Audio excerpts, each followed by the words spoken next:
Hello friends எல்லாரும் எப்படி இருக்கீங்க? ஒரு பெரிய லாங் கேப்க்கு அப்புறமா நம்ம சேனல்ல வந்து ஒரு மினி விளாக் போடுறேன். சில டைம்ல காரணமே இல்லாம லோவா ஃபீல் பண்ணுவேன். ஸோ அதே மாரி பார்த்தீங்கன்னா, மோட்டிவேஷன் கம்மியா இருக்கும். சில டைம்ல எல்லா வேலையும் நானே செய்றதுனால ரொம்ப ஓவர்வெல்மிங்காவும் இருக்கும். எல்லாமே நம்பளே செய்யணுமே அப்படின்னு சொல்லிட்டு, இந்த மாரி தோணுனதால இந்த 2 வீக்ஸா பார்த்தீங்கன்னா, என்னால எந்த வேலையிலயுமே கான்சன்ட்ரேட் பண்ண முடியல. ஸோ இனிமேல் வந்து ரெகுலரா வீடியோ போடுறதுக்கு ட்ரை பண்றேன் ஃப்ரெண்ட்ஸ்.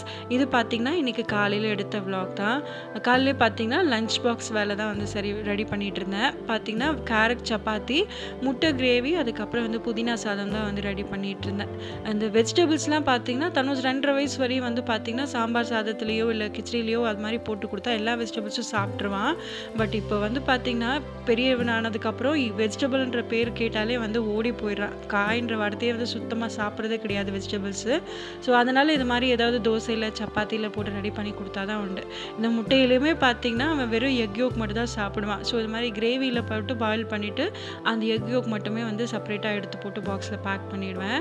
இந்த புதினா சாதம் ரெசிபி பார்த்தீங்கன்னா, யூடியூப்ல தான் பார்த்துருந்தேன்.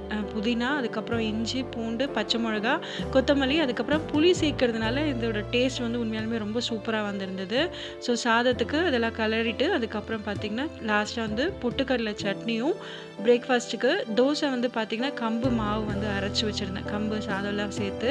ஸோ அதுவுமே ரெடி ஆயிட்டு இருந்தது. அதுக்குள்ளார பார்த்தீங்கன்னா, சட்னி அரைக்கிறதுக்குள்ளார சாதத்துக்கான தொக்கு வந்து நல்லா ரெடி ஆயிட்டு இருந்தது. ஸோ சாதம் போட்டு கிளறிட்டு, அதுக்கப்புறம் சட்னியும் தாளிச்சாச்சு. நீங்க உங்க பசங்க ஹெல்த்தியா சாப்பிடுறதுக்கு என்னெல்லாம் இது மாரி ட்ரிக்ஸ் எல்லாம் ட்ரை பண்றீங்கன்னு சொல்லிட்டு கண்டிப்பா ஷேர் பண்ணுங்க ஃப்ரெண்ட்ஸ்.